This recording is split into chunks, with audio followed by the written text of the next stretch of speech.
এই যে বন্ধুরা, এখন আমি মাছের কালিয়া বানাচ্ছি। আজকে মাছের কালিয়া, অন্য অন্য রান্না হয়ে গেছে আমার। মাছের তেল দিয়ে আলু ভাজা করেছি, আর এখানটায় এই যে মাছের কালিয়া বানাচ্ছি, কাজু কিশমিশ সব কিছু দিয়ে।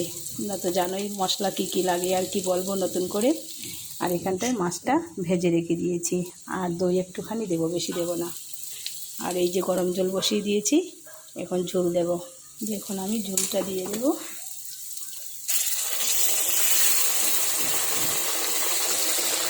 ঝোল দেওয়া মানেই রান্নাটা, মাছটা দিলেই রান্নাটা কমপ্লিট হয়ে যাবে।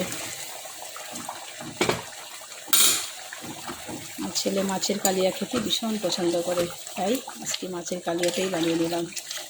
মাছটা একদম টাটকা ছিল, লোকেল মাছগুলো টাটকা থাকে, ভালো লাগে। তাই ঠিক আছে বন্ধুরা, দেখতে থাক।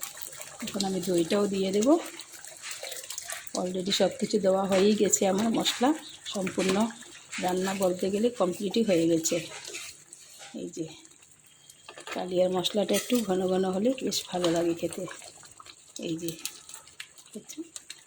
এই হয়েছে আমার কালিয়ার মশলা।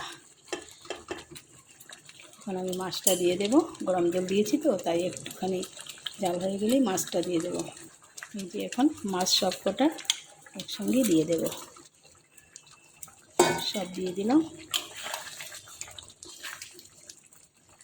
এই হয়ে গেল। একদম সিম্পলভাবে রান্না করেছি। ব্যাচেলার ছেলেমেয়েরাও এরকম করে রান্না করে খেতে পারে, কোনো প্রবলেম নেই, চটপট হয়ে যায় রান্নাটা। বাচ্চারা তো অনেক সময় কালিয়া খেতে ভালোবাসে, কারণ মিষ্টি থাকে তো, তার জন্য।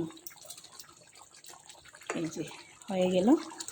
আর একটুখানি ঘি দেব, গরম মশলা দিয়েই দিয়েছি, একটুখানি ঘি দেবো নামাবার আগে।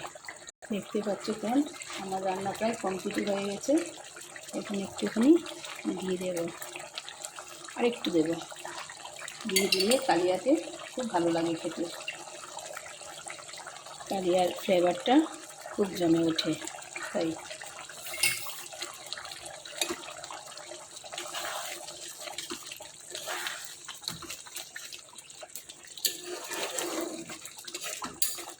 একটুখানি ঢাকা দিয়ে রেখে দেব, তারপর তো কমপ্লিট।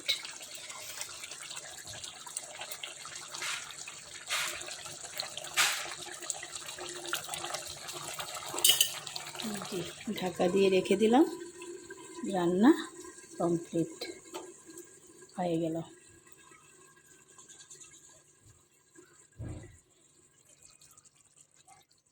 দেখতো, এই যে কমপ্লিট হয়ে গেছে। তাহলে এখানটা রেখে দিলাম। Bye bye.